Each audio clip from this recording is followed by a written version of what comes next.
Hello everyone. So सर्वात पहिले बघा आपला सॉलिड, राईट. सो तुम्हाला हे माहिती पाहिजे की एकतर जो आपली सॉलिड बॉडी आहे, राईट, एकतर ती रिजिड असेल, म्हणजे रिजिड सॉलिड बॉडी आहे, ओके, डेन्स सॉलिड बॉडी आहे, आणि एक अशी असेल की ती आपण डिफॉर्म करू शकतो, ओके, जी काही डिफॉर्म करू शकतो आपण. ही जी रिजिड सॉलिड बॉडी आहे ना, ही आपण शिकतो इंजिनिअरिंग मेकॅनिक्स मध्ये, राईट. सो इंजिनिअरिंग मेकॅनिक्स मध्ये तुम्ही बघितलं असेल फोर्सेस, त्याचे प्लेन्स आहेत, राईट. देन ते सर्व आपल्याला त्याच्यामध्ये स्टॅटिक मध्ये फ्रिक्शन, मग आपल्याला त्या स्लॅंटेड स्लोपवरून आपला ऑब्जेक्ट खाली पडतोय, त्याच्यामध्ये आपण काय घेतो, पूर्ण सॉलिड बॉडी घेतो, राईट. सो म्हणून आपण ते सर्व इंजिनिअरिंग मेकॅनिक्स मध्ये बघतो. But when you have to enter from solid mechanics into the strength of material or solid mechanics, त्यावेळेला आपण स्पेसिफिकली डिफॉर्मेबल बॉडीज कन्सिडर करतो. ते का करतो ते आपण आता पटकन बघूया. येस. सो डिफॉर्मेबल बॉडीज आपण कशामध्ये शिकतो, सॉम स्ट्रेंथ ऑफ मटेरियल, किंवा मी याला म्हणतो solid mechanics, okay, solid mechanics. आता प्रत्येक गोष्टीचं आपण इंजिनियर, प्रत्येक गोष्टीचं आपल्याला डायसेक्ट करता आलं पाहिजे. सॉलिड मी म्हणू शकतो अजून की कॉम्पॅक्ट बॉडी, राईट. सॉलिड म्हणजे काय, त्याला दुसरं नाव देतो की कॉम्पॅक्ट बॉडी. कॉम्पॅक्ट बॉडी म्हणजे एक समजा तुमच्या समोर ही अशी डायग्राम काढली, लेट्स से, ओके. सो ही अशी मी डायग्राम काढतोय, ही आपली कॉम्पॅक्ट बॉडी आहे, राईट. सो हे आपले कॉम्पॅक्ट मॉलिक्युल्स आहेत, ओके, ही कॉम्पॅक्ट बॉडी. मेकॅनिक्स नीट लक्ष द्या. मेकॅनिक्स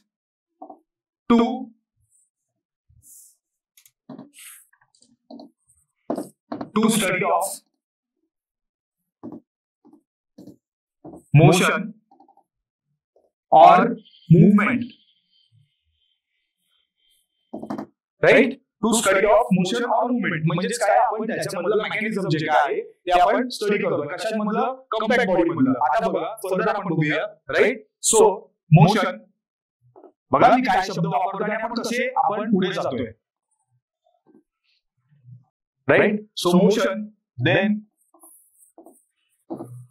second काय होतं आपलं, movement, right. मोशन आणि मुवमेंट. आपण हे जे मोशन आहे ना, हे आपण स्टडी कुठे करतो, आपल्या फ्लुइड मेकॅनिक्स मध्ये, राईट. फ्लुइड मेकॅनिक्स मध्ये एक सर्टन ऑफ आपल्याला डेन्सिटी वाला एक सर्टन लिक्विड जे असतं ते आपण त्याला व्हॉल्यूम त्याचा कंट्रोल करून आपण ते मग ते कंट्रोल म्हणजे व्हॉल्यूम दोन्हीकडून कंट्रोल करून एक सर्टन बाउंड्री कंडिशन देऊन त्याला आपण ते फिक्स्ड बाउंड्री कंडिशन, आपण त्याच्यामधलं जे काही डेन्सिटी वाला लिक्विड असतं ते आपण त्याच्यामधलं जे मोशन स्टडी करतो ते आपण फ्लुइड मेकॅनिक्स मध्ये करतो, राईट. आणि जी मुवमेंट असते बघा ना, सॉलिड आहे ना, ओके, काही असेल तुम्ही स्वतः अवजड वस्तू या पृथ्वीवरची तुमच्या रचनेसाठी तुमचं इथून तिथे काय झालं, तुम्ही मोशन झालं का, तुम्हाला तुमचं मोशन काय होतं, पोटात होतं, मुवमेंट काय होते. सो आपण सॉलिड मेकॅनिक्स मध्ये आपण जे करतो ते मुवमेंट असते आणि फ्लुइड मेकॅनिक्स मध्ये आपण शिकतो मोशन, राईट. कशाची, कॉम्पॅक्ट बॉडी, ओके, दोन्हीकडे कॉम्पॅक्ट बॉडी असतात. आता अजून आपण जर पुढे जातो तर आपण इथे मी रब करतो जरा. ह्यासाठी फ्लुइड मेकॅनिक्स शिकण्यासाठी आपण वापरतो कंट्रोल व्हॉल्यूम अप्रोच, ओके. आपण हा आता बघत नाही आहोत कारण आपण आता काय शिकतोय, सॉलिड मेकॅनिक्स. सॉलिड मेकॅनिक्स मध्ये आपण काय वापरतो, सिस्टीम अप्रोच. आता बघा तुमच्या कॉम्पिटिटिव्ह एक्झामच्या point of view, right, competitive एक्झामच्या पॉइंट ऑफ व्ह्यू तुम्हाला सिस्टीम अप्रोच काय आहे ह्याच्यावर क्वेश्चन नाही येणार आहे, पण पुढचे सर्व क्वेश्चन बनवण्यासाठी आणि पूर्ण सॉल्व्ह समजून घेण्यासाठी ना पहिला युनिट समजणं महत्त्वाचं आहे. आणि पहिल्या युनिट मध्ये काय, सर्वात पहिले येतं straight strain diagram. So straight strain diagram साठी आपल्याला सिस्टीम अप्रोच आपण आधी समजून घेऊया आणि मध्ये त्याच्यावर जाऊया. सो हा जो सिस्टीम अप्रोच असतो ना, हा काय म्हणतो माहिती आपल्याला, आता कॉम्पॅक्ट बॉडी आठवा, मी मॉलिक्युल्स काढलेले. सो तो काय म्हणतो, ते जे मॉलिक्युल्स आहेत ना, राईट, ते काय होतात, ते चेंज होत नाहीत, राईट. ते चेंज होत नाही, ते कमी जास्त होत आहे का, तर नाही होत आहे, ओके. पण काय होत आहे, त्यांची बाउंड्री कंडिशन चेंज होऊ शकते. कंट्रोल व्हॉल्यूम अप्रोच मध्ये एक वाईज होतं, तिकडे आपण बाउंड्री कंडिशन चेंज करत नाही, तिकडे सेक्शन ए सेक्शन बी आपण घेतो, ओके. आणि त्याच्यामध्ये मॉलिक्यूल चेंज होतात, म्हणून ते कंप्रेसिबल इनकम्प्रेसिबिलिटी कडे येते. पण आपल्या सॉलिड मेकॅनिक्स मध्ये आपण काय करतो, जी कॉम्पॅक्ट बॉडी आहे ना, आतमध्ये मॉलिक्यूल्स, नंबर ऑफ मॉलिक्यूल्स ते कमी जास्त होत नाही, राईट. सो पण काय होतं, बाउंड्री कंडिशन चेंज होते. म्हणजे काय सर, मी तुम्हाला हे बघा ह्याबद्दल हे दाखवून तुम्हाला बेटर समजू शकेल. बघा हे काय आहे, आपलं नॉइज रिडक्शन पॅनल आहे. सो हे अशा मटेरियल्स आहे बघा. आता एक हे तुमच्या समोर हे त्याची एक सर्टन शेप आहे. आता मी त्याला बेंड केलं, राईट, किंवा बेंड केलं, बाउंड्री कंडिशन मी चेंज करतोय ना, किंवा असा केलं, ओके, असा केलं, ओके, किंवा असा केलं, किंवा याला राउंडच करणार आहे. झाले चेंज झाले, पण आपले मॉलिक्यूल चेंज झाले का नाही झाले ना. सो हेच सांगतोय तुम्हाला. सो हे काय आपलं सिस्टीम अप्रोच, राईट. आता आपण म्हणजे बाउंड्री कंडिशन चेंज केली ना आता मी त्याला, म्हणजे काय केलं, सर्वात पहिला आपण सॉलिड मेकॅनिक्स मध्ये कुठले शिकतो, काय शिकतो, तर आपण त्याला काय करतो, त्या ऑब्जेक्टला आपण डिफॉर्म करतोय. आणि हे डिफॉर्म आपण जाणून बुजून, येस, जाणून बुजून त्याला डिफॉर्म करतोय, राईट.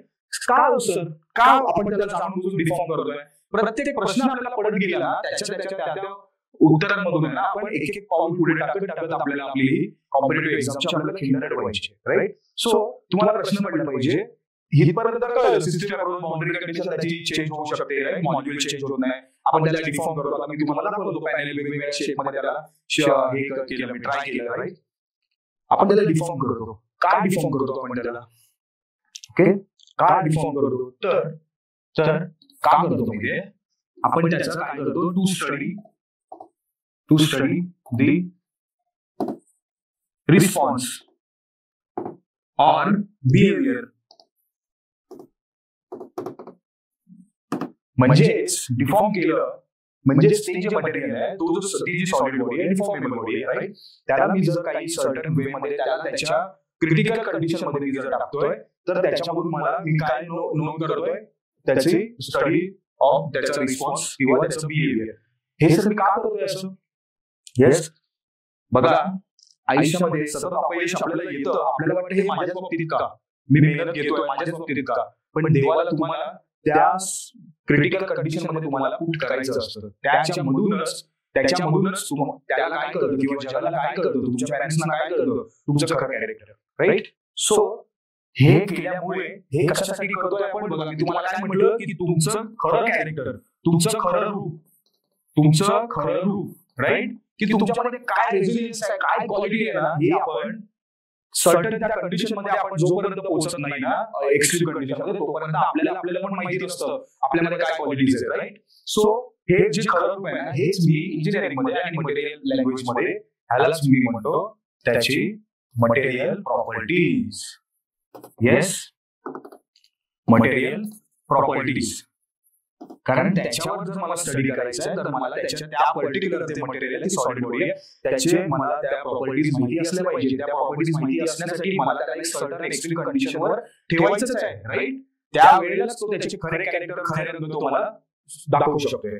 सो हे तर सर्वांना कळलंय. आता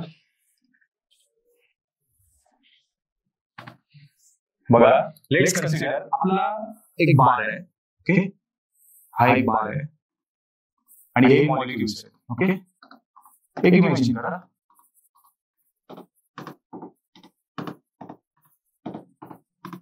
आणि आपण इथे काय दिली त्याला पी,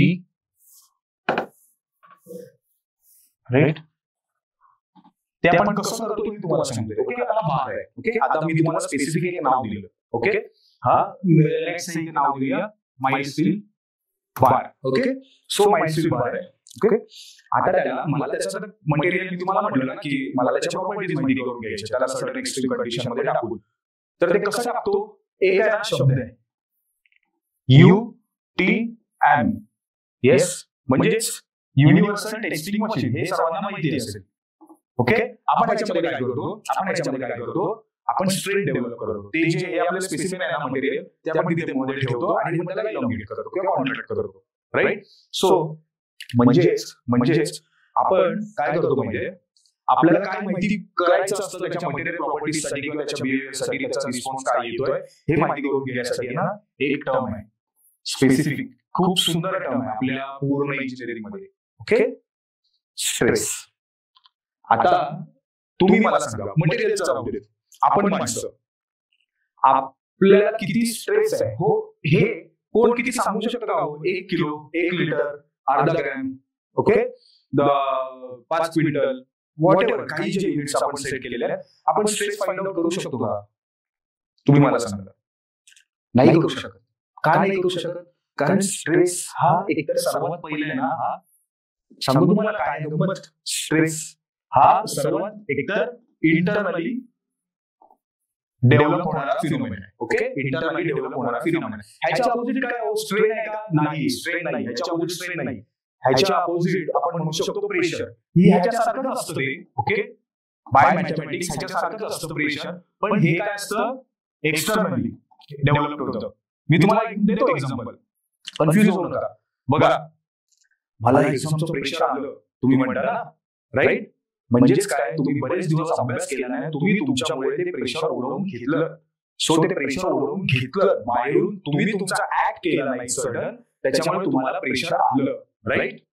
किंवा तुम्ही तुमच्या ऑफिसला पोहोचायला मला रोज लेट होतो, सो लेट मग तुम्हाला लागून झालेले आहे. आता तुम्हाला सर्टन एक लिमिटेशन आहे आणि तरी सुद्धा तुम्हाला नेक्स्ट डे तुम्हाला लेट होतोय. तर ते पोहोचेपर्यंत तुम्हाला जे काही वाटतो ना, तो स्ट्रेस नसतो. ऑफिसला पोहोचेपर्यंत जे तुमच्यावर डेव्हलप होतं ना, तो स्ट्रेस नसतो, ते असतं प्रेशर, राईट? मग आता मला एक्झामचं प्रेशर आलंय, ओके, एक्झाम माझी लेट्स से चांगली नाही गेली, त्याच्यामुळे मीच अभ्यास नाही केला, एक्सटर्नली मी माझ्यासोबत मुद्दाम म्हणजे माझ्यानेच नाही झालं, मी नाही केलं, म्हणून एक सर्टन मला मार्क्स कमी आले. आपल्या कॉलेजच्या एक्झामचा आठवण, मार्क्स कमी आले. आता मार्क्स कमी आल्यामुळे त्याच्यानंतर आपल्याला हळूहळू आहे ना, आपल्याला आतमधून कुठून तरी आपली गिल्ट असते किंवा काही असतं. ओके, लॉंग टर्म आपले काही गोल्स असतात, ते थोडेफार मागे पुढे होतात असं वाटतंय आपल्याला, जे की तेवढा फरक पडत नाही, पण तरी मग ते ना इंटरनली आपल्याला फील व्हायला लागतं. आणि इंटरनली जे डेव्हलप होतं ना, तो स्ट्रेस असतो, राईट? म्हणून काय बघा, मटेरियलचा स्ट्रेस फाइंड करणारे आपण सिव्हिल इंजिनियर असतो, आणि माणसांमधला तुमच्या माझ्यामधला स्ट्रेस फाइंड करणारे सायकोलॉजिस्ट असतो, राईट? सो आपल्याला फाइंड करायचं आहे, मी तुम्हाला आताच म्हटलं, आपल्याला मटेरियलची आपण सध्या राहूया. ओके, तर आपण तेवढंच करू शकतो. ओके, सो एकतर इंटरनली, देन त्याच्यानंतर अजून एक स्ट्रेस बद्दल मी सांगू शकतो, हा अगेन्स्ट द नेचर असतो. Okay, against the nature, against the nature असतो. कोणीही डिझायरेबल किंवा कोणालाही पाहिजे, आवडतंय, वाव, छान, फॅब्युलस, ग्लोरियस म्हणून कोण स्ट्रेस स्वतःच्या अंगावर घेत नाही, राईट? अगेन्स्ट द नेचर हा कायम वर्क करतो. सो जसं माणसाच्या मनाचं तसंच मटेरियलच्या मॉलिक्युल्स मधलं त्याच्या प्रॉपर्टीज सेम आहे. येस, इझी आहे. येस, तुम्हाला कळलं प्रेशर आणि स्ट्रेस मधला फरक. मग आता आपण काय करतो, आता बघा परत मायस्टील बार आठवा. आता हा मायस्टील बार आहे, लेट्स से मी परत हे घेतो. ओके, कळते तुम्हाला कसं दाखवू, असं दाखवू? ओके, फक्त त्याचं हे प्रोजेक्शन बघा. आता हे मला ते ट्रायंगल्स पिरॅमिड्स नाही पाहिजे, ठीक आहे? तुम्ही हे फक्त हे साईड बघा, ओके, त्याची एज. सो हा माझा बार आहे, त्याला मी आता युटीएम मशीन मध्ये ठेवतोय. ओके, आता मला त्याचा स्ट्रेस फाइंड करायचा आहे, म्हणजे मटेरियल मधला मी डायरेक्ट करू शकत नाही, म्हणून मी त्याला काय करतो, आयदर त्याला इलॉंगेट करेन. ओके, म्हणजे त्याला मी ओके, लेट्स से हे बघा, हा बार आहे ना, एकतर त्याला मी इलॉंगेट करेन, ओके, नाहीतर त्याला कॉन्ट्रॅक्ट करेन. ओके, इलॉंगेट करेन किंवा कॉन्ट्रॅक्ट करेन. म्हणजेच काय, मी त्या मटेरियलवर किंवा या बारवर मी काय डेव्हलप करतोय, स्ट्रेन डेव्हलप करतोय, राईट? आणि मी ज्याला स्ट्रेन डेव्हलप करतोय त्यावेळेला मला काय मिळतंय, मला स्ट्रेस मिळतोय, राईट?